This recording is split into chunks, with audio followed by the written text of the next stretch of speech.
Hazırlaşan əziz müəllimlər və tələbələr, xoş gördük sizləri. Mən Aytəkin Rəsulova, Kurikulum Hazırlıq Mərkəzinin yaradıcısı və kurikulum müəlliməsi. Bugündən etibarən sizə miqro sertifikasiya imtahanına kimi hər gün bir neçə sualın əsl qəbul tipli sualnama, elementar, əzbərçi və yaxud ki, rahat hər kəsin bilə biləcəyi sualları yox, sadəcə əsl qəbula düşən siyasəyə uyğun sualları izahını vermək istəyirəm. Çünki o asan suallarımız onsuz da bizim nə qədərdir? Yəni gedib bunlara baxıb işləyə bilərsiniz, amma bizə əsl qəbul tipli suallar lazımdır. Yəni biz öz müdavimlərimizlə mən bu sual testindən hazırlamışam, ancaq bu tipli sualları işləyirik. Mən istədim ki, qoşula bilməyənlərə də bir köməklik məqsədindən məhz bu tip suallarla tanış olsunlar. Baxaq indi sualımıza. Günay müəllim 5-A sinifində dərs deyir. O iki şagirdin zaman-zaman iki dənə şagirdin görür ki, bunlar zaman-zaman yoldaşlarını müxtəlif formada bullyingə məruz qoyurlar. Bu cür halın yaranmasının səbəbi nədir? Və problemin həlli ilə bağlı hansı addım daha uğurlu ola bilər? Ən düzgün cavabı seçin. Müəllimlər, qəbul tipli suallarımızın yaralı yeridir. Bir neçə variant bir-birinə oxşuyur. Bilmirsən ki, hansı cavab düzgündür? Bəzisində 30% düzgünlük payı var, bəzisində 40% düzgünlük payı var. Amma bizə ən düzgün, %90% müəllimlər düzgünlük payı olan düzgün cavabımız lazımdır. Həmçinin də ki, bullying bizim mütləq düşən qəbul suallarımızdandır. Bir də müəllimlər, çalışın ki, heç vaxt dərsi əzbərləməyin. Heç vaxt açar söz əzbərləməyin. Bunu mənim öz müdavimlərim bilir ki, mən buna qarşıyam. Çünki biz də açar sözdən gediriksə, uçuruma doğru gedirik. Orada mən açar sözün yanına bir dənə 3 hərfli bir söz qoysam, artıq o açar söz öz mənasını itirir. Ona görə müəllimlər cümlənin içərisinə girmək lazımdır. İndi deyir ki, mənası budur ki, Günay müəllimimiz 5-A sinifində görür ki, dərs deyir, o sinif baxan rəhbər deyil, dərs deyir. Görür ki, 2 dənə şagird var, bunlar başqalarına bullying eləyirlər. Deyirsiniz də bu hal niyə yaranır, səbəb nədir? Bununla bağlı ən düzgün addım hansı olar? Baxaq indi möhtəşəm cavablarımıza. Bullyingin baş verməsi həmin sinifə dərs deyən müəllimlərin sinifin idarə olunması ilə bağlı çoxlu səhvlərə yol verdiklərinin göstəricisidir. Okey. Müəllimlər vaxtaşırı uşaqlara bullyingin nəticələri ilə bağlı söhbət eləməlidirlər. Bu da düzgündür. Bundan sonra yaxşı olar ki, müəllimlər şagirdlərin emosional bacarıqlarını inkişaf etdirsin. Onlarda özünü dərk və özünü idarəçi və bacarıqlarını formalaşdırsın. Müəllimlər yaxşı eləmiş, amma burada müəllim uşaqlara daha yaxşı olar ki, bilirsiniz ki, emosional intellektin mərhələləri özünü dərk, özünü idarə etmə, motivasiya, empatiya, bir də münasibətləri idarə etməkdir.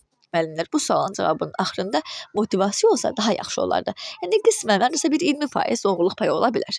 Bir mətninə baxaq. Bullying hadisəsini. Orada dərs deyən bütün müəllimlər hiss eləyirsə, axı demir bütün müəllimlər, deyir bir də Günay müəllim bunu hiss eləyir. Elə bu sual başdan yanlış gəlir. Deməli, həmin müəllimlərin bu cür arzu olunmaz hallarla mübarizə aparmaq bacarıqları istənilən səviyyədə deyil. Səbəblərdən biri də müəllimlərin sinifdə pedaqoji prosesin tamlığı prinsipini istənilən səviyyədə təmin etmədikləri üçündür. Dallan deyir ki, müəllimlər hadisə tərəflərini daima nəzarətdə saxlamalıdırlar. Bununla bağlı psixoloqa, rəhbərliyə, valideynlə təmasda olmalıdırlar. Müəllimlər, burada yanlış olan nüans bullyinglə bağlı deyir. Buna deyir səbəb müəllimin dərs tam keçməməsidir. Müəllimlər, tamlıq həmişə deyirəm. Bir də dərs sahana aiddir. Müəllimin keçdiyi dərs tərbiyə edici, öyrədici və inkişaf etdirici olsun. Burada dəstəkləyici bir olsaydı, deyərdik ki, hə, düzgündür. Amma müəllimlər, bu cavabımız mütləq yanlışdır.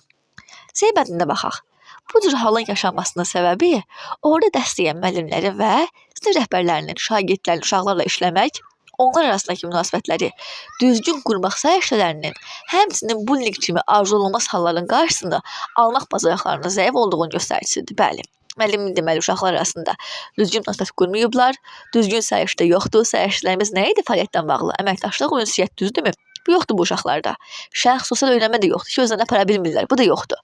Deyir müəllimlər, bax bunda bu səbəbdir.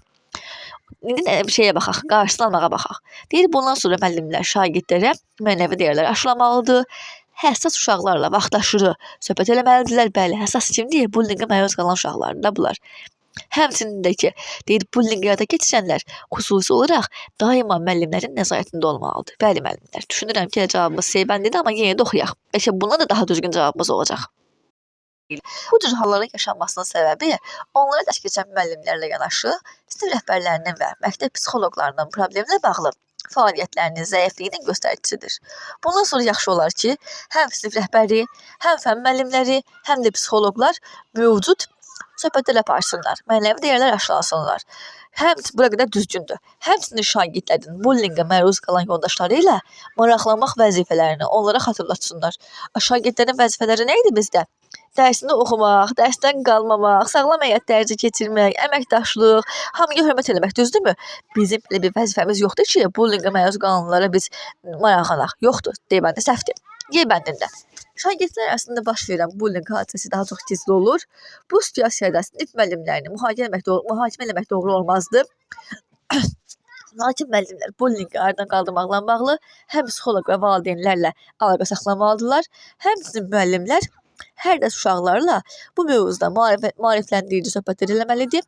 Bullyinqə məruz qalan uşaqlara digər şagirdlərlə birlikdə dəstək olmalıdırlar. Əslində bu bullyinq halını məruz qalıbsa, bunu hamının yanında müzakirə etmək düzgün deyil. O uşaqlar artıq travma alıblar. Bir də bunu hamıya çatdırıb o uşaqlarla bağlı gizliliyi pozmaq düzgün deyil müəllimlər. Olmaz. Ona görə Y bəndimiz də əməlli başlı yanlış bir cümləmizdir. Cavabımız olur sizdən C bəndi. Yəni cavablar hamısı böyük cavablardır, bir-birinə oxşuyur, amma adi bir ipucu ilə müəllimlər cavabları seçə bilərsiniz. Hələlik təşəkkür edirəm. Çalışacağam ki, sizə yenə bir neçə vaxtdan sonra, bir neçə saatdan sonra növbəti bir qəbul tipli testimizin izahını verim və yüklüyüm. Sağ olun müəllimlər. Hələlik.